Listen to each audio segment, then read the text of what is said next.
Hello students, welcome to the class. Welcome to the class on Indian Polity series for Group 1 Prelims TSPSC. As the part of Indian Polity series, today in this class we will look into an important topic which is part of the parliament, that is the financial process in the parliament. Along with that, let us also see anti-defection law.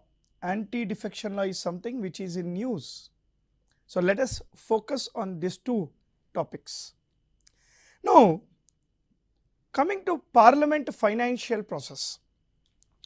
The parliament financial process mostly consists of the topics like budget, right, annual financial statement, right. We have consolidated fund of India, contingent fund of India, public fund of India, as well as the cut motions. You also have cut motion. So these are the topics which are discussed in the financial relations of the or financial process in the parliament. Now coming to anti-defection law. Friends, anti-defection law is not part of the original Indian constitution. Anti-defection law was later added in the Constitution of India. Anti-defection law was added by 52nd Constitutional Amendment Act of 1985. The 52nd Constitutional Amendment Act of 1985 has inserted Schedule 10 of the Constitution, which deals with anti-defection law. Anti-defection law is that law which is related or which deals with the members of the legislature who tend to change their parties after the elections. Anti-defection law is in news. So these are the two topics which we will focus on in this particular class. Let's continue and take our class forward by looking at the first question. Look at the first question. As I told you many times even before in my classes, our intention through this series is to make you understand two things. One, how the questions will be framed. When you read a subject, when you read Indian polity, you should also understand how the questions are framed or will be framed. And the second intention is that how to answer the question. When you practice these objective type questions, you will know how to practice these questions. You will know how the questions are asked. So this is our intention through these classes. Now let's look at the first question. Consider the following and choose the correct statement. Choose the correct statement. The term budget is nowhere mentioned in the Constitution. Okay. Article 112 of the Constitution deals with annual financial statement. Now, there are few important terms which are not mentioned in the Constitution. Like we have the term like Lok Sabha, the term Rajya Sabha, right? The term federation, right? The term budget. These terms are nowhere mentioned in the Constitution. Meaning, this is correct statement. The term budget is nowhere mentioned in the Constitution. Then there should be some article which deals with the budget, right? and that is your Article 112. Article 112 talks about annual financial statement of the government. The President of India shall lay down the annual financial statement of the government in the Parliament via budget session. See, as per Article 85 of the Constitution, a session of the Parliament is started or can be stopped by President of India only. So the answer for this also is C. The answer is C, because both the statements are correct. Very, very important. These type of questions can be asked for your exam. Now let's go to the next question here. All right. Look at this question, ma. Consider the following and choose the correct statement. Again, correct statement. Okay. Article 116 deals with vote on account. Article 116 deals with vote on account. We already know what is Article 112, annual financial statement. Now here my question is, Article 116 deals with vote on account. Okay. Vote on account is the budget passed in the election year. Now this is one favorite question in your exam. Many people tend to opt for the wrong answer. If you think the answer is C, that is absolutely wrong, because the answer for this is A. Statement 2 is wrong, statement 1 is correct. Article 116 deals with vote on account, but which is not the budget passed in election year. Then what is this? Vote on account is the advanced budget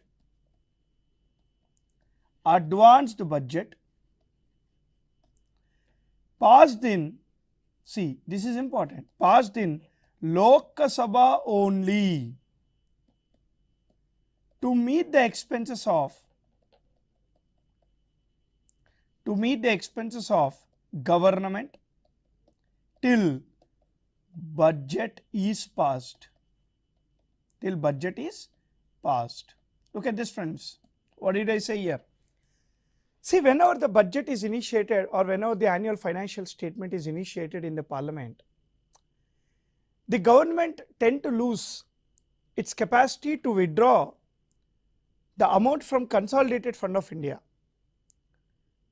Whenever the budget is initiated in the Parliament, till the budget comes into force in full-fledged manner, the government cannot take or cannot appropriate amount from the Consolidated Fund of India.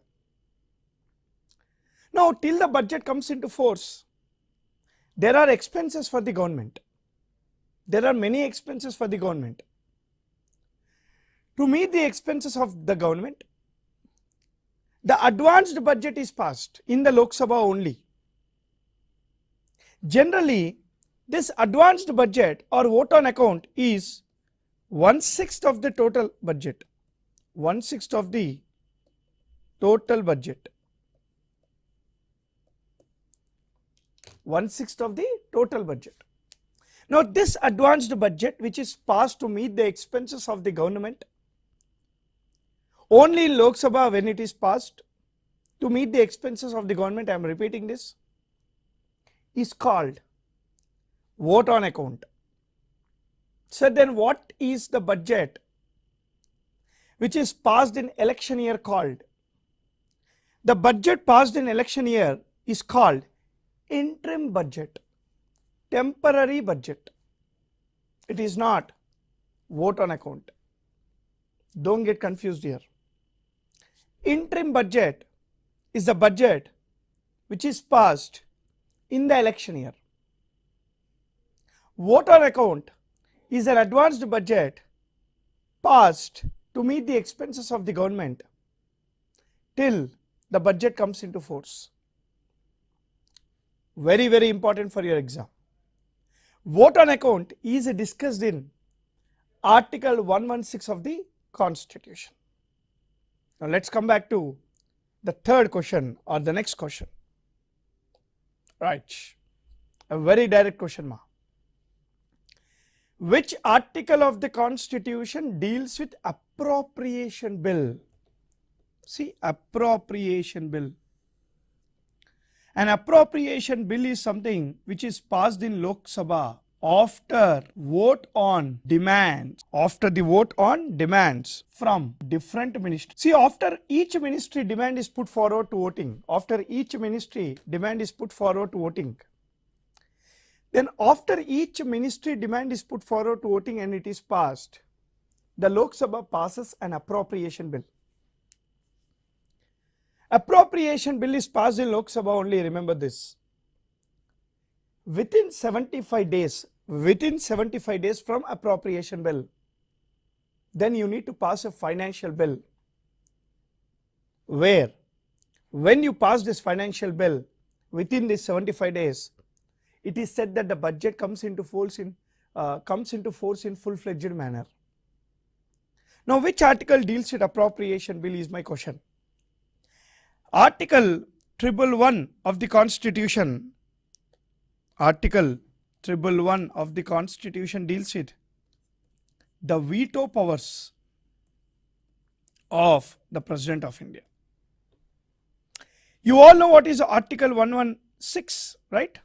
Vote on account. Article 118 talks about rules of procedure and conduct of business. This is called famously ROB-COB.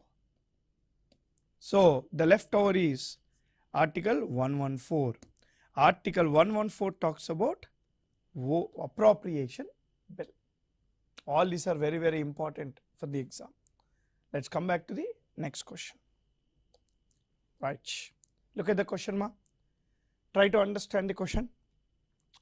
Consider the following and choose the correct statement. Okay. Parliament permission is must, okay, for government to appropriate funds from Consolidated Fund of India.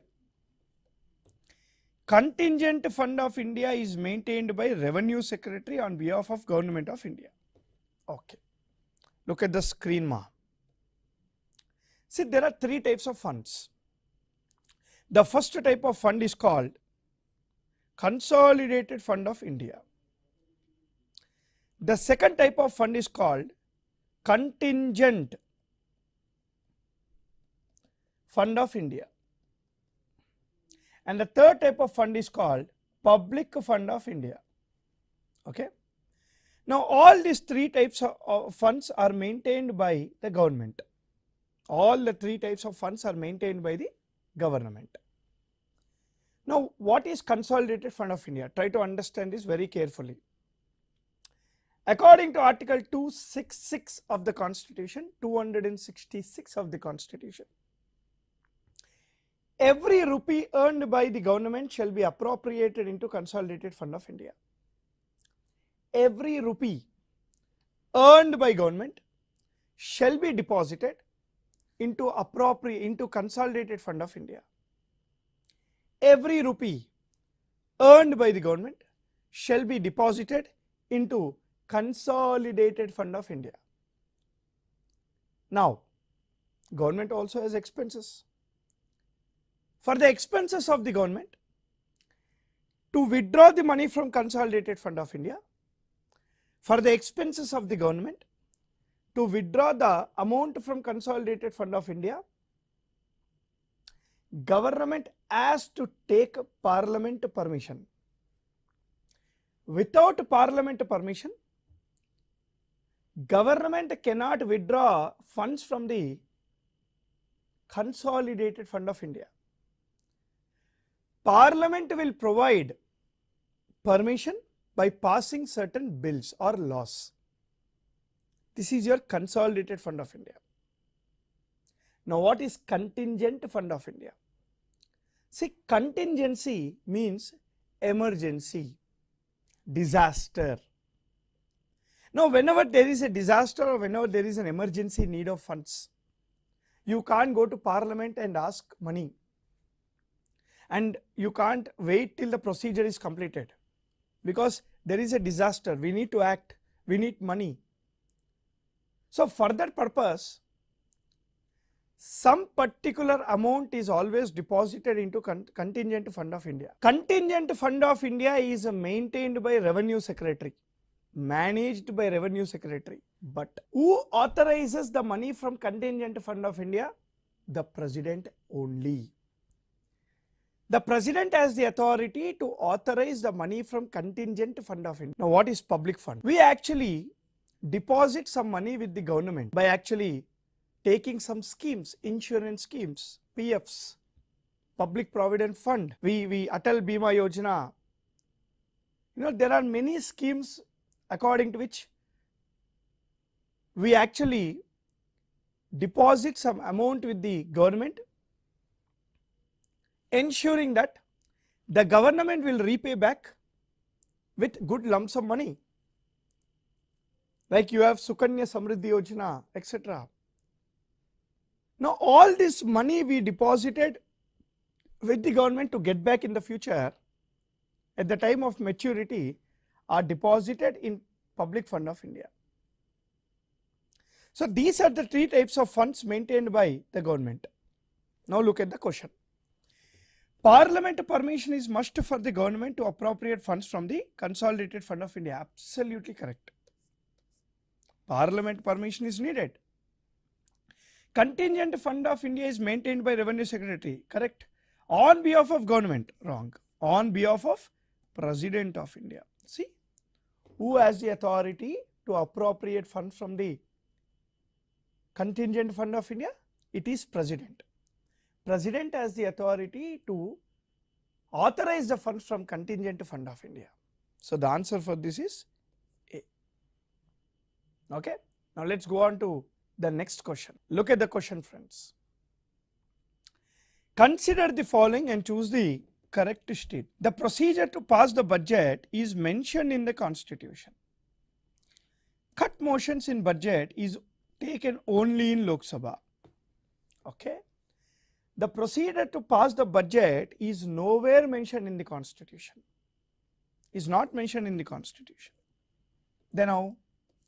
The procedure to pass the budget is mentioned in the rules of the Parliament. Rules of the Parliament. Now Parliament rules are actually framed by Parliament only according to Article 118. Article 118 provides the power to Parliament to come up with their own rules. Now cut motions is only taken in Lok Sabha. This is correct. There are three types of cut motions. The first one is called policy cut. The second one is called economy cut. And the third one is called token. There are three types of cut motions. So the answer for this is B. 2 only is the answer. Now all these cut motions are the tools used by the opposition leaders to bring down the amount of the budget or to show their grievance or show their dishonesty, not dishonesty, that was not the right word, but show their some problem with any policy of the budget.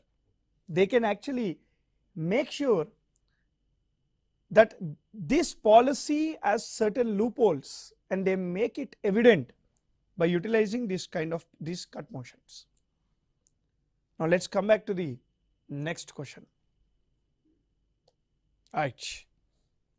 Consider the following and choose the correct statement. Consider the following and choose the correct statement. Okay. Public Accounts Committee consists of 22 members and all are from Lok Sabha. Estimates Committee consists of 30 members and all are from Lok Sabha. Okay. So here we are discussing about something called parliamentary committee. See, parliamentary committees are the research think tanks of the parliament. Parliamentary committees are the research think tanks of the parliament.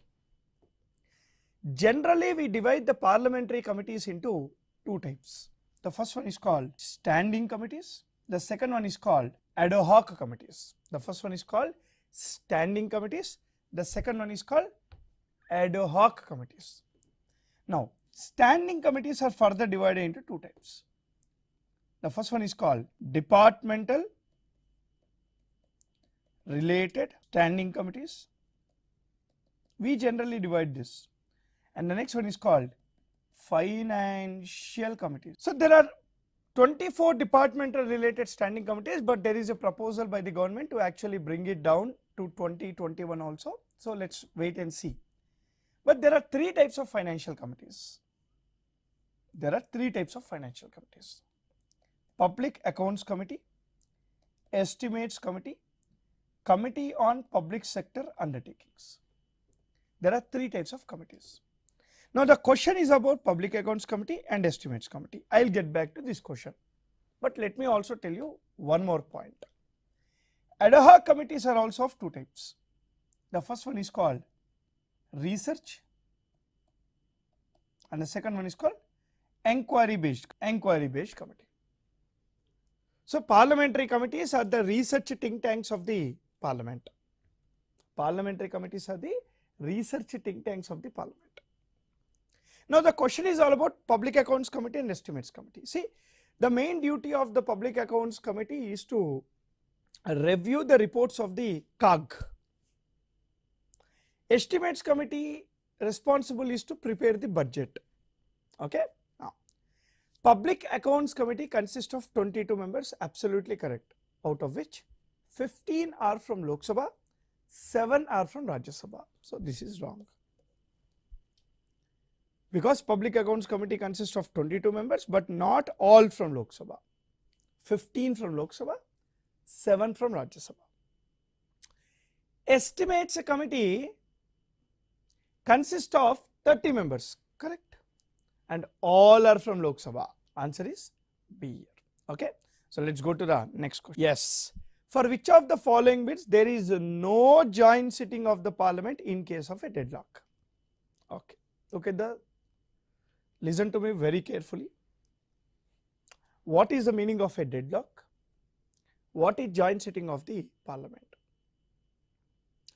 Article 108 of the Constitution, 108 of the Constitution provides for the joint sitting of the parliament of both the houses, Lok Sabha and Rajya Sabha, in case of a deadlock over a particular bill. 3 points. Point number 1. According to Article 108, President has the authority to initiate the joint sitting of the parliament. Second point. The joint sitting of the parliament is headed by the Speaker of the Lok Sabha. Third point, very important. In the absence of the Speaker, the Deputy Speaker will be the head of the joint sitting. Full stop. In the absence of the Deputy Speaker, the Deputy Chairman of the Rajya Sabha will be the head of the joint sitting, meaning the Chairman of the Rajya Sabha cannot be the head of the joint sitting. Very, very important. Now, the question is, for which bills there will be a joint sitting? Chalo, let us see. See, there is something called ordinary bill. There is something called financial bill type 1, financial bill type 2.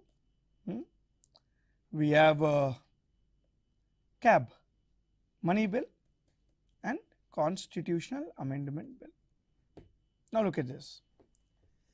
Joint sitting of the parliament as per Article 108. Okay. Now one more point, Amma. There is no provision of joint sitting for state legislature. There is no provision of joint sitting for state legislatures. Okay. Now, for ordinary bills, there will be a joint sitting in case of a deadlock. Sir, what is the meaning of deadlock? When there is a difference of opinion between Lok Sabha and Rajya Sabha on a bill. When Lok Sabha says yes, Rajya Sabha says no. Right? When Rajya Sabha says yes, Lok Sabha says no. That is called deadlock. Difference of opinion is called deadlock. Okay. For differences of opinion for ordinary bill, there will be a joint sitting. Financial bill part 1, yes. 2, yes. There is no joint sitting for money bill. There is no joint sitting for cap. Okay. Now look at the question. For which of the following there is no joint sitting, Amma? No joint sitting. So money bill, yes. For this both, joint sitting of the parliament can be held. Okay. Answer is C. Okay. Very, very important. Let's go to the consider the following and choose the correct statement. Question hour is the hour of the parliament, is the first hour of the parliament. Question hour do not take place on the budget day and motion of thanks. Both the statements are correct, Andy. Both the statements are correct. Now look at the screen. Parliament generally starts from 11 AM and continues till 6 PM. Right? Not compulsorily. And according to the rules, it is 11 to 6, but it can be changed. Speaker can ask them to come at 6 AM and maybe speaker can leave at 10 PM also. There is no, but this is how generally it works. Now 11 to 12, so there is something called question hour, right? Now 12 to 1, right? There is something called 0 hour. 1 to 2, you have lunch. And the normal business, and the normal business of the house takes place between 2 PM to 6 PM. So this is how it is. This is the timings of the parliament. Okay, let's go to the next question now. Very, very important. Consider the following and choose the correct statement. Anti-defection law is discussed in Schedule 10 of the Constitution. This is absolutely correct. I told you before also while introduction of the class. Yes, this is correct. Now Schedule 10 is linked to Article 110, 102, sorry, and 191. Correct. This is also correct. See, Article 102 talks about disqualifications of member of parliament, and 191 talks about disqualifications of the members of state legislature. So both the statements are correct. Okay. Next question, and see the last question here. Consider the following and choose the correct statement. Okay. A nominated member can be disqualified if he or she is not joining any party within 6 months under anti-defection law. Correct. Who can disqualify? The speaker or a nominated member has to join a political party within 6 months. Otherwise, he can be disqualified. Speaker position is exempted from anti-defection law. This is also correct. Why? Whenever a person is elected as the speaker has to cancel his membership to the political party. So that is the reason speaker position is accepted from anti-defection law. So both the statements are correct here. So this is the important objective type questions related to parliament, financial procedure, and also anti-defection law. Please go through again. I'll see you guys again in the next class with another topic of Indian polity. Till then, happy learning. Jai Hind.